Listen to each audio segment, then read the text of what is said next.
नमस्कार दोस्तों, स्वागत आप सभी लोगों का आपके अपने करंट अफेयर शो में, जिसमें हम 10 मिनट के अंदर रिवाइज करते हैं पिछले 24 घंटे में हुए सारे इंपॉर्टेंट अपडेट्स को।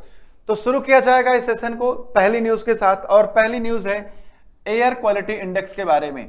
ठीक है, तो भैया ये जारी किया गया है एयर क्वालिटी इंडेक्स, और इसमें पाकिस्तान ने जो है वो टॉप कर दिया है ना।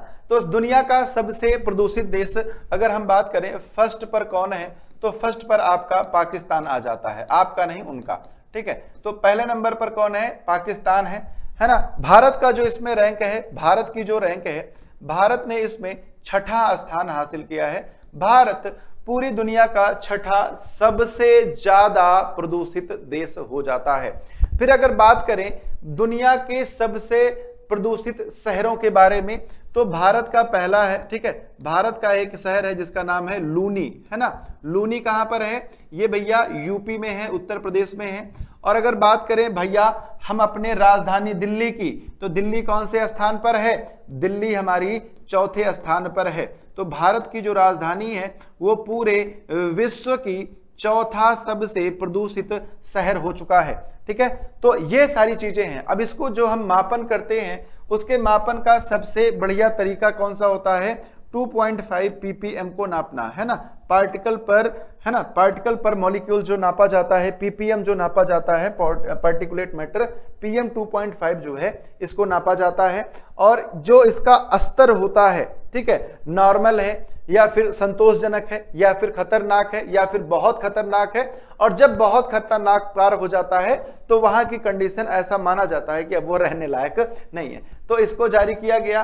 ठीक है, रिपोर्ट का नाम क्या है? तो रिपोर्ट का नाम है IQ air world air quality report. तो रिपोर्ट का नाम आप लोग याद रखिएगा। इसके साथ ही अगर हम इसके कुछ स्टैटिक पोर्शंस की बात करें, ठीक है, तो ये संस्था जो है वो कहां पर स्थित है? तो ये संस्था स्थित है स्विट्जरलैंड में। ठीक है ना, कहां है? स्विट्जरलैंड में स्थित है।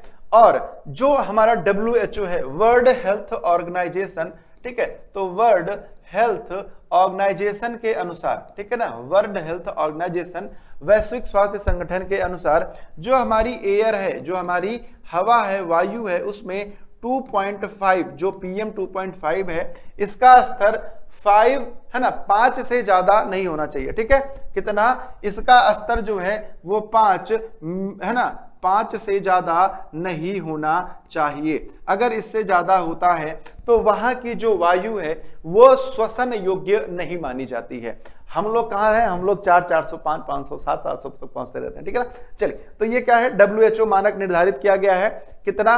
5 से ज्यादा नहीं होना चाहिए, है ना। इसके बाद क्या किया गया था? 5 जून 1972 को एक, है ना, 5 जून 1972 को क्या किया गया था भैया?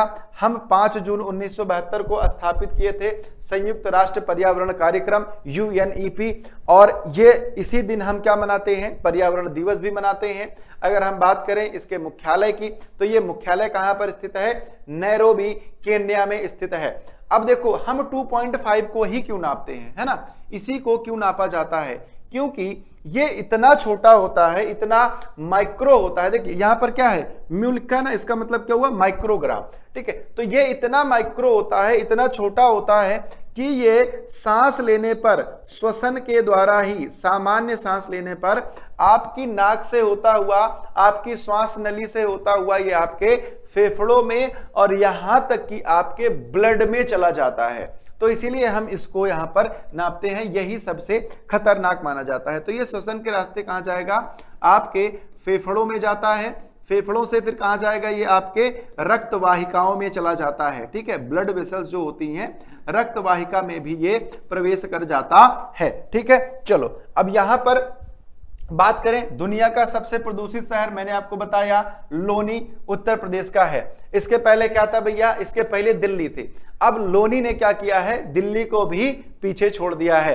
ये कहां पर स्थित है? ये गाजियाबाद के पास स्थित है और NCR क्षेत्र में ये आता है। क्लियर है? यहां का जो AQI है, एयर क्वालिटी इंडेक्स जो है यहां का, वो गंभीर को जो श्रेणी होती है, गंभीर को भी पार कर चुका है। बात समझ में आ गई? चलो आगे चलते हैं। तो यहां पर एक सवाल है, हालिया वायु गुणवत्ता रिपोर्ट के अनुसार दिल्ली को पीछे छोड़कर दुनिया का सबसे प्रदूषित शहर कौन सा बना है? लाहौर पाकिस्तान, भिवाड़ी राजस्थान, लोनी उत्तर प्रदेश या फिर बेगूसराय? तो आप बोलेंगे सर जी ये लोनी बना है उत्तर प्रदेश में। ठीक है, आगे चलते हैं। तो QS है ना, QS वर्ल्ड यूनिवर्सिटी रैंकिंग, लेकिन ये नॉर्मल वाली नहीं है, बाई सब्जेक्ट्स। ठीक है ना, बाई क्या है? By subjects. ये जारी की गई, इसका 16वां संस्करण जो है वो जारी किया गया है। तो इसमें भारत ने है ना, इसने भारत के जो टॉप 50 में से कितनी यूनिवर्सिटीज हैं? 27। ठीक है, 27 कहां से हैं? भारत से हैं। अब इसमें क्या क्या है? तो इसमें आपकी 4 क्या है? IIT है। ठीक है, 4 क्या है? IIT है। JNU को इसमें शामिल किया गया है। जो बिट्स पिलानी है ना, बिट्स पिलानी, इसको शामिल किया गया है। ठीक है, इसको शामिल किया गया है। इसी में आपका IICS है, इसको भी शामिल किया गया है। तो इनको सबको यहां पर सम्मिलित किया गया है। सबसे बेहतरीन प्रदर्शन किसका है? IIT दिल्ली का। ठीक है, IIT दिल्ली ने सर्वाधिक 6 सब्जेक्ट्स में, विषय में जगह बनाते हुए टॉप 50 में जगह बनाई। ठीक है ना। IIM जो है अहमदाबाद का, वो पहली बार मार्केटिंग स्ट्रीम के लिस्ट में शामिल किया गया है। तो ये इंपॉर्टेंट हो जाता है। ठीक है ना, जो चीज पहली बार हुई वो पेपर के लिए इंपॉर्टेंट है। IIM अहमदाबाद ने किस स्ट्रीम में जगह बनाई है? आपका मार्केटिंग में। ठीक है ना। कंप्यूटर साइंस पर आते हैं। तो कंप्यूटर साइंस इस साल में है ना, इस साल 6 संस्थान शामिल हैं जो कंप्यूटर साइंस से काम कर रहे हैं। ठीक है, पिछले साल कितने थे? खाली 2 थे। तो इस बार क्या होगा भैया? ये हो गया। अब ओवरऑल रैंक की बात करें, ओवरऑल जो रैंक है इंडिया की, तो वो कौन सी है? 4th। ठीक है ना। ओवरऑल कौन सी रैंकिंग है इंडिया की? 4थी रैंकिंग हो जाती है। कितनी एंट्रीज के साथ? तो 120 एंट्री के साथ। ठीक है ना, कितनी? 120 एंट्री के साथ। बात समझ में आ गई? आगे बढ़ते हैं। आगे आएंगे तो जारीकर्ता कौन है? जारीकर्ता आपका वही QS है ना। कौन है? QS है। मुख्यालय इनका कहां पर स्थित है? लंदन में स्थित है।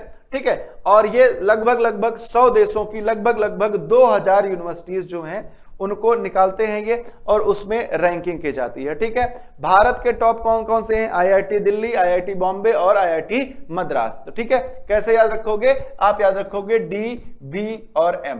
ठीक है, दिल्ली, बॉम्बे और मद्रास, पहला, दूसरा और तीसरा, ये टॉप 3 के इंस्टीट्यूट्स हैं किसके? इंडिया के। IICS जो है ये टॉप 5 में शामिल है। ठीक है, इसकी जो स्थापना है वो 1909 में जो जमशेद जी टाटा थे उनके द्वारा किया गया था। यहां पर मैंने एक लाइन ऐड करी है। ठीक है, और ये कई बार पूछा जा चुका है इसलिए ये ऐड करी है। ठीक है, आगे आ जाओ। अब भैया बताना कि हाल ही में जारी QS world ranking by subject के 16वें संस्करण में नई एंट्रीज शामिल करने के मामले में भारत ने विश्व में कौन सा स्थान हासिल किया है?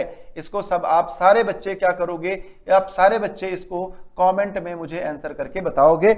आगे आते हैं। आगे बोला गया कि देखिए कर्नाटक एक ऐसा राज्य बन रहा है। ठीक है, कर्नाटक एक ऐसा राज्य बन रहा है जो 16 वर्ष से कम उम्र के बच्चे हैं उन पर सोशल मीडिया और मोबाइल का प्रतिबंध लगाने वाला है। ठीक है, तो इसकी घोषणा कब करी गई थी? 2026-27 के बजट में करी गई थी। और जैसे बहुत सारे देश, जैसे ऑस्ट्रेलिया पहला देश बना था जिसने ऐसा किया, जिसने 16 वर्ष से कम आयु के बच्चों के लिए सोशल मीडिया को पूरी तरह से बैन ही कर दिया है। ठीक है, तो ऐसे नियम आवश्यक हैं, आने चाहिए। ठीक है, क्योंकि अभी सोशल मीडिया पर इंफॉर्मेशन से ज्यादा वल्गैरिटी जो है वो व्याप्त है। ठीक है, तो कौन सा राज्य कर रहा है दोस्त? कर्नाटक कर रहा है। इसका नाम आप लोग याद रखिएगा। क्या कर रहा है? तो ये 16 वर्ष से कम उम्र के बच्चों के लिए सोशल मीडिया बैन करने जा रहा है। साथ ही साथ हो सकता है मोबाइल भी बैन कर दिया जाए। ठीक है, तो देखिए इसका उद्देश्य क्या है? तो बच्चों में जो डिजिटल एडिक्शन है, ठीक है, जो ऑटिज्म आ जा रहा है, डिजिटल एडिक्शन आ जा रहा है ना, पूरा दिन रील बिता रहे हैं, गेम खेल रहे हैं, इसको खत्म करने के लिए। ठीक है, इसकी वजह से क्या होता है? एक मानसिक तनाव आता है और बहुत सारे गेम ऐसे होते हैं जिसमें ऐसा टास्क वगैरह करने में वो लोग अपने साथ अपने आप को नुकसान भी पहुंचा रहे हैं। ठीक है, तो ये सारी चीजें हैं। बाकी ऑस्ट्रेलिया पहला देश है जिसने अपने अंदर 16 वर्ष से कम आयु के सभी बच्चों के लिए क्या किया है? सोशल मीडिया को बैन कर दिया है। ठीक है, आगे आ जाते हैं, कर्नाटक के बारे में जानेंगे। तो इसकी राजधानी क्या है भैया? बेंगलुरु। और इसी को हम क्या बोलते हैं? इसी को हम स्पेस सिटी या फिर सिलिकॉन वैली के बारे में बोलते हैं। ठीक है, स्पेस सिटी क्यों बोला जाता है? क्योंकि भारत का जो स्पेस रिसर्च ऑर्गेनाइजेशन है उसका जो मुख्यालय है इसरो का, वो यही बेंगलुरु में स्थित है। ठीक है, यहां पर अगर हम राष्ट्रीय उद्यान की बात करें तो बांदीपुर, नागरहोल, अंसी और बन्नेरघट्टा, ये 4 राष्ट्रीय उद्यान यहां पर पाए जाते हैं। फिर से कौन कौन से? बांदीपुर, नागरहोल, अंसी और बन्नेरघट्टा ये पाए जाते हैं। यहां पर जलप्रपात की बात करें तो एक है जोग जलप्रपात और एक है शिव समुद्रम। 2 जलप्रपात हैं। जोग कहां पर है? जोग जलप्रपात सारावती नदी के ऊपर है। और शिव समुद्रम कहां पर है? शिव समुद्रम कावेरी नदी के ऊपर है। तो इसको आप लोग याद रखिएगा, 2 हैं, एक है जोग, एक है शिव समुद्रम। जोग कहां पर है? सारावती नदी पर। शिव समुद्रम कहां है? कावेरी नदी पर। आगे आ जाए तो अगर पूछा जाए कि डिजिटल एडिक्शन और मानसिक स्वास्थ्य की चिंताओं को देखते हुए किस राज्य ने 16 वर्ष से कम उम्र के बच्चों पर प्रतिबंध लगाने की घोषणा की है या फिर कानून लाने की घोषणा की है? तो आप बोलेंगे भैया ये कौन सा है? ये हो जाता है कर्नाटक। ठीक है, ये कौन सा हो जाता है? कर्नाटक। और मैं उम्मीद करता हूं कि बहुत सारे जो राज्य हैं वो इसको अब फॉलो भी करेंगे। हो सकता है एक नेशनल लेवल पर भी ये कानून आए, और आना चाहिए क्योंकि दिक्कतें हो रही हैं इससे। आ जाओ भैया, है ना, आ जाओ यहां पे। ठीक है, आएंगे यहां पे तो क्या है? राष्ट्रीय युवा दिवस। ठीक है ना, राष्ट्रीय युवा दिवस मनाया जाएगा कब? ठीक है, राष्ट्रीय युवा दिवस कब मनाया जाता है? 12 जनवरी को, स्वामी विवेकानंद की जयंती पर। क्यों? क्योंकि ये कुछ स्टैटिक जीके है ना, हम एक एक स्टैटिक जीके थोड़ा थोड़ा ऐसा करते रहेंगे। तो ये क्या है आपके लिए? Static GK. 12 जनवरी को हम क्या मनाते हैं? 12 जनवरी को हम मनाते हैं युवा दिवस। ठीक है, जो ऐसा कंफ्यूजिंग वाला होगा उसको मैं करवा दिया करूंगा। ठीक है, 12 जनवरी को युवा दिवस मनाते हैं। इसके बाद हम 12 अगस्त को क्या मनाते हैं? 12 अगस्त को भी हम क्या मनाते हैं? युवा दिवस मनाते हैं। अब भैया डिफरेंस क्या है? डिफरेंस ये है कि जो हम 12 जनवरी को मनाते हैं वो राष्ट्रीय होता है। ठीक है, 12 जनवरी को हम क्या मनाते हैं? वो क्या होता है? राष्ट्रीय होता है। और जो हम 12 अगस्त को मनाते हैं ये अंतरराष्ट्रीय या फिर वैश्विक होता है। तो ये 2 चीज आप लोग याद रखिएगा। ठीक है, क्या है? इसको दोनों को याद रखिएगा। अब इसमें बहुत कंफ्यूजन होता है, इसलिए ऐसे ही हम हिंदी दिवस या फिर जो बाकी दिवस होते हैं सबको एक एक क्लास में एक एक को करते रहेंगे। ठीक है, अब आ जाओ एक स्टेट के बारे में थोड़ा सा जानते हैं, सिक्किम। सिक्किम को विशेष राज्य का दर्जा दिया गया है। ये 100%, ठीक है, कैसा विशेष राज्य? 100% ऑर्गेनिक स्टेट का दर्जा दिया गया है। और ये पेपर में पूछा जाएगा, इसलिए जो एकदम से एक्यूरेट फैक्ट है वही आपको बताया जाएगा। ठीक है, यहां पर क्या है? 100% जैविक स्टेट का दर्जा है। यहां पर नाथुला और जेलेपला 2 प्रमुख दर्रे हैं। अगर यहां पर क्या है? नाथुला और जेलेपला 2 प्रमुख दर्रे हो जाते हैं। बात समझ में आ गई दोस्त? आगे चलते हैं। ठीक है, अब आ जाएंगे विश्व रंगमंच दिवस। तारीख आज की क्या है? डेट आज की क्या है? तो आप सब लोग बोलेंगे सर जी डेट आपकी है ना क्या हो जाएगी? 27 मार्च। ठीक है, आज की डेट क्या है? 27 मार्च। 27 मार्च को हम क्या मनाते हैं? हम मनाते हैं रंगमंच यानी कि थिएटर डे। रंगमंच दिवस, थिएटर डे जो है ये मनाया जाता है वैश्विक रूप से, यानी कि पूरे विश्व में हम क्या मनाते हैं? थिएटर डे मनाते हैं। शुरुआत कब करी गई थी इसकी अगर पूछा जाए तो हम इसकी शुरुआत के बारे में बात करें तो 1961 में करी गई थी। कब करी गई थी? 1961 में इसकी शुरुआत करी गई थी। किसके द्वारा? इंटरनेशनल थिएटर इंस्टीट्यूट के द्वारा। किसके द्वारा? इंटरनेशनल थिएटर इंस्टीट्यूट के द्वारा। अब यहां पर देखो है ना, पहली बार शुरुआत तो हो गई, मनाया कब गया? मनाया गया 1 साल के बाद। कब? 1962 में। ठीक है ना, कब मनाया गया? 1962 में इसको पहली बार मनाया गया। इसका उद्देश्य बहुत सिंपल है कि जो थिएटर है उसके महत्व के बारे में पूरी दुनिया को समझाना, बताना और जागरूक करना। ठीक है, आगे आएंगे तो भैया देखो है ना, ITI जो है ना, ये अपने यहाँ का नहीं, इंटरनेशनल थिएटर इंस्टीट्यूट जो है इसकी स्थापना कब करी गई थी? 1948 में। कहां पर? यूनेस्को के द्वारा की गई थी, पेरिस फ्रांस में। ठीक है ना, तो इसको आप लोग याद रखिएगा। लेकिन अगर हम भारत में बात करें, इंडिया में अगर हम बात करें तो भरत मुनि थे। भरत मुनि ने एक रचना लिखी थी जिसका नाम था नाट्य शास्त्र। ठीक है। तो नाट्य शास्त्र को हम क्या बोलते हैं? नाट्य शास्त्र को हम भारतीय कला, रंगमंच, भारतीय संगीत, भारतीय नृत्य सबका जनक मानते हैं। और ये आपके एसएससी में और साथ के साथ रेलवे में पूछा गया सवाल हो जाता है। ठीक है, तो भरत मुनि द्वारा क्या लिखा गया? नाट्य शास्त्र लिखा गया। अब आ जाओ कुछ और डेज, है ना। सबसे पहले बात करते हैं 22 मार्च की। 22 मार्च को हम मनाते हैं विश्व जल दिवस, ठीक है ना। 22 मार्च को क्या मनाया जाता है? विश्व जल दिवस मनाया जाता है। 23 मार्च को हम क्या मनाते हैं? 23 मार्च को हम मनाते हैं विश्व मौसम विज्ञान दिवस। क्या मनाते हैं? विश्व मौसम विज्ञान दिवस। और 24 मार्च को हम क्या मनाते हैं? क्षय रोग दिवस या फिर टीबी दिवस मनाया जाता है। बात क्लियर है भैया? आगे चलते हैं, आगे आएंगे तो आपसे पूछा गया कि कला और संस्कृति को बढ़ावा देने के उद्देश्य से हर साल रंगमंच दिवस कब मनाया जाता है? इसका आंसर मुझे कमेंट में आप लोग करके दीजिएगा। ठीक है, आप लोग कमेंट में इसका आंसर दीजिएगा। आगे आएंगे तो देखिए एक नीति है जिसका नाम है Rajasthan industrial park promotion policy 2026। ये राजस्थान के है ना, जो राजस्थान की तैयारी कर रहे हैं, राजस्थान में जो एग्जाम्स होते हैं उनके लिए इंपॉर्टेंट हो जाता है। ये स्टेट स्पेसिफिक न्यूज है एक तरह से। ठीक है, तो क्या है भैया? राजस्थान है ना, क्या हो जाएगा? राजस्थान इंडस्ट्रियल पार्क, है ना, Rajasthan industrial park promotion policy 2026। ठीक है, प्रमोशन पॉलिसी 2026, ठीक है, ये लाई गई है। इसका उद्देश्य जो है ना, इसका जो उद्देश्य है, जो भारत सरकार का मेक इन इंडिया योजना है, ठीक है ना, उसी के आधार पर रोजगार के लिए नए अवसर प्रदान करना। ठीक है, रोजगार के लिए क्या करना? नए अवसर प्रदान करना। और जो राज्य राजस्थान है इसको एक इंडस्ट्रियल हब के रूप में इस्टेब्लिश करना। ठीक है ना। अब ये क्या है? ये पीपीपी, हाइब्रिड और प्राइवेट हर तरह के मॉडल पर ये काम किया जाएगा। टोटल 4 मॉडल जो हैं इसके प्रस्तावित किए गए हैं। ठीक है, कितने? 4 मॉडल। तो मॉडल आपको नहीं याद रखना है, आपको याद रखना है योजना का नाम जो है। ठीक है, चलिए इसके बाद यहां पर अगर बात करें हम, है ना, राजस्थान की, तो इसकी राजधानी क्या है? जयपुर है। ठीक है, राजधानी क्या है? जयपुर, है ना। क्या है? राजधानी जयपुर। राजधानी को हम क्या बोलते हैं? जयपुर को पिंक सिटी के नाम से बोल देते हैं। क्या बोलते हैं?